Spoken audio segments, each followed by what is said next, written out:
Hey witches, how you doing today? We're back with another video, and today I want to talk a little bit about ethics in witchcraft, which I know sounds dry and boring, but I promise you it's actually not, and it's kind of a fun exercise to do for yourself.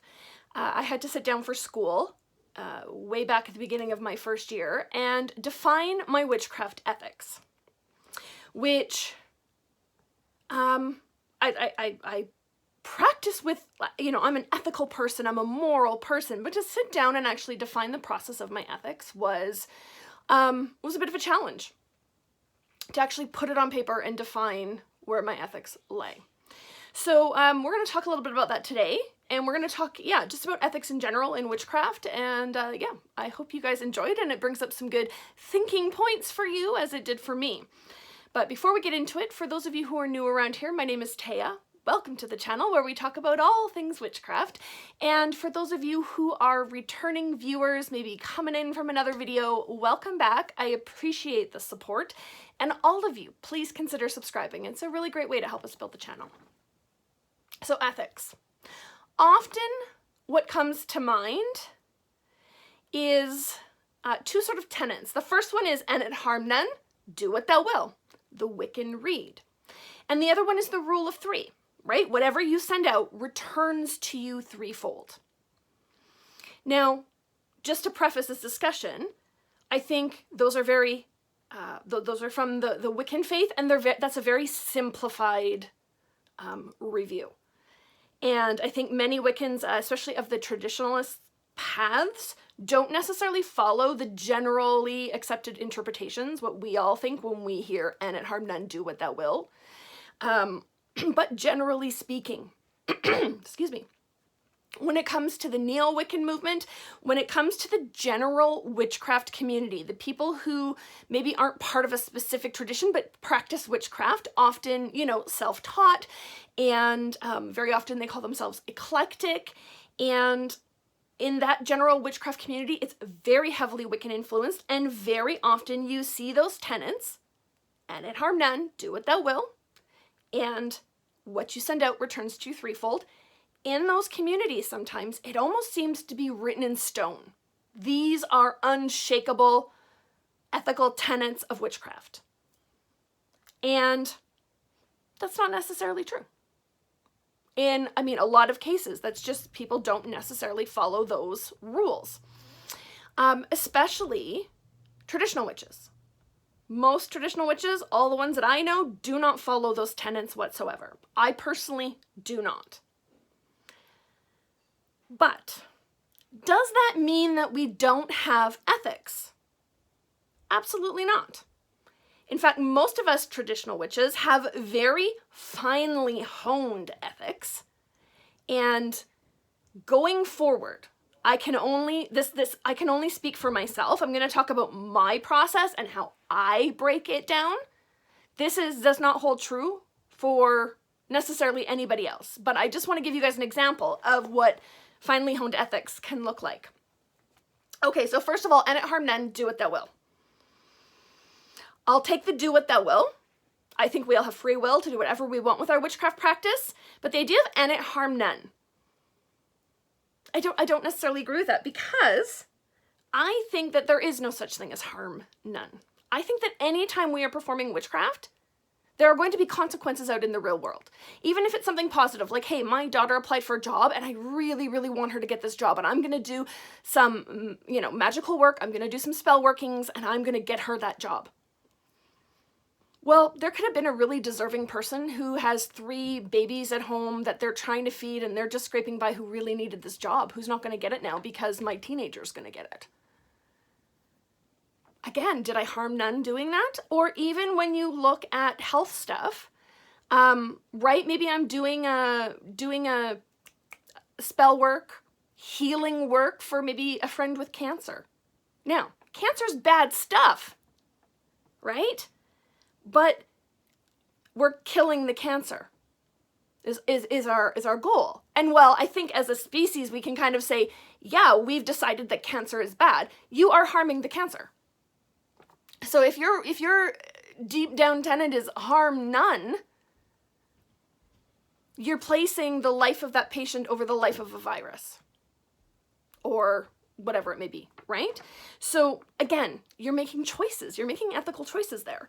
And saying harm none, I think is just sort of, it's something we say to make ourselves feel better, but I don't think that you can actually do magic without necessarily causing some harm sometimes. And the idea that what you send out will return threefold. I just don't agree with that. I just don't think that's true in the least. Now, that being said, I think that if every problem in life that you encounter you feel deserves a curse or a hex, I think that constantly cursing and hexing will affect you. I think that will put you in a very negative headspace. I think that you are starting to view the world through a lens of retribution, which I don't think is healthy. And what I think you're really doing is creating for yourself or affirming for yourself this victim mentality, right? Bad things keep happening to me, so I'm just going to send bad out.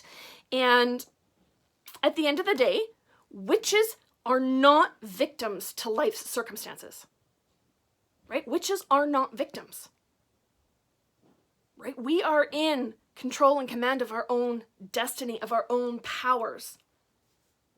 So, how do we define our ethics, right?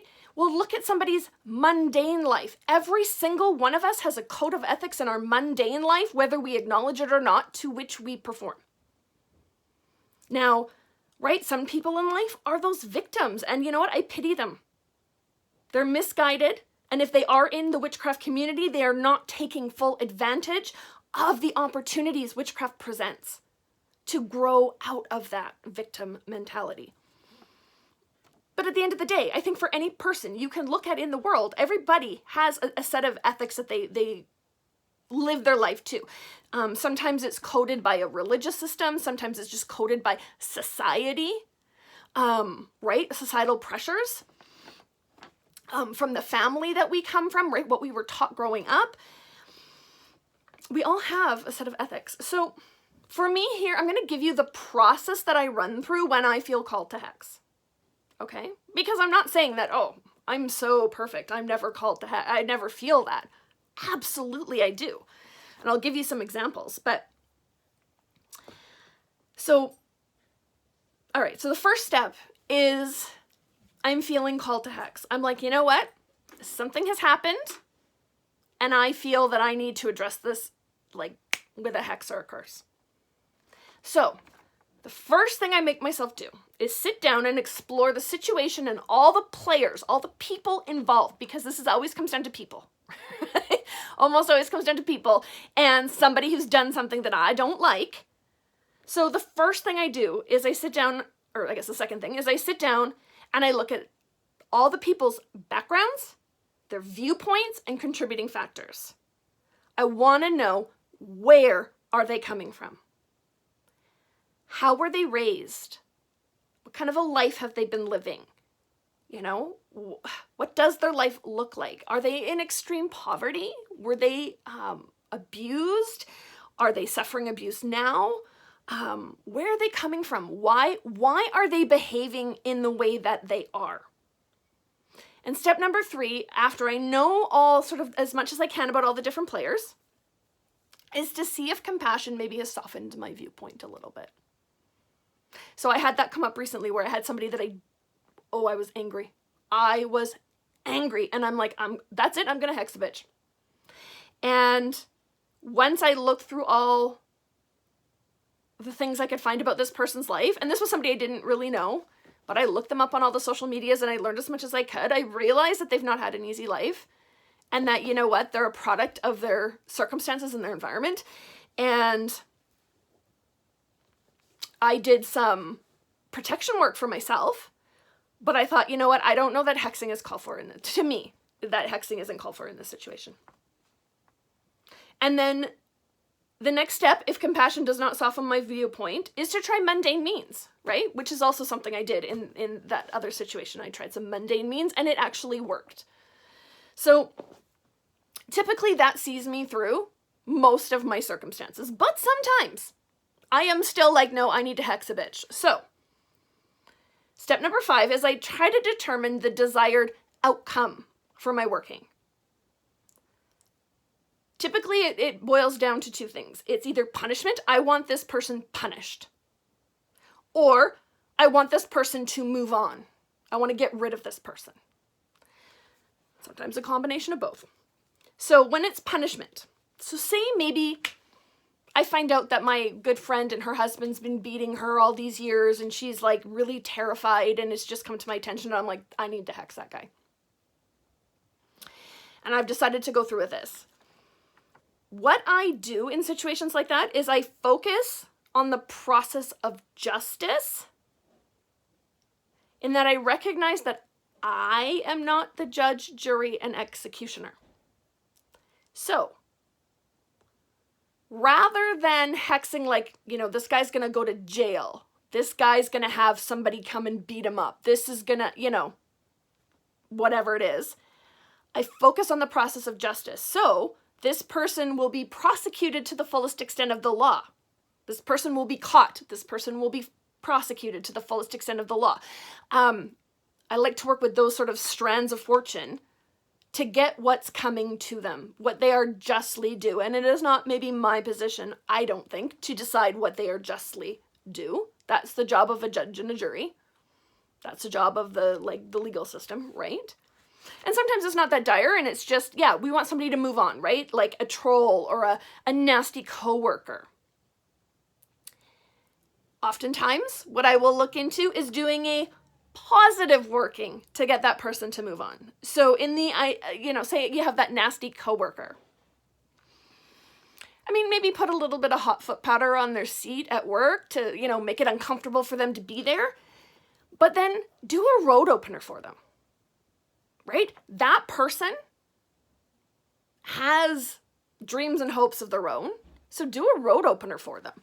And maybe if it's a woman, she's going to get pregnant and leave the workforce and raise babies like she's always wanted to. Or maybe she's going to leave and become an entrepreneur. Or maybe that dream job she's been waiting for opens up somewhere else.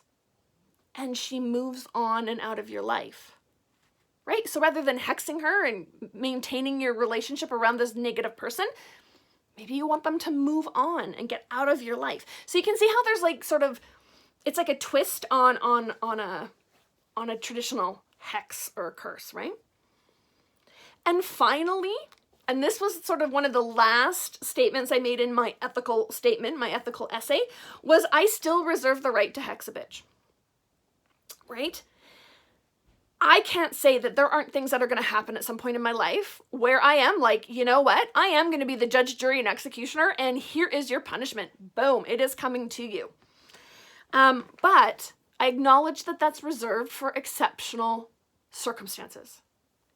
And all of this ethical process is really based on how I live my life anyways, right? I do try to put myself in other people's shoes, right? I do try to figure out where other people are coming from, what their lives are like. I try to connect with other people. So this ethical stance isn't that far from that.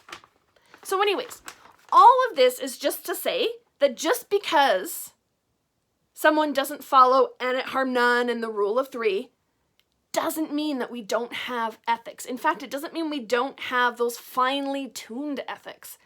Many of us have ethics that cannot be covered by a blanket statement that just says, and it harm none, do what you will. It'll return to you threefold.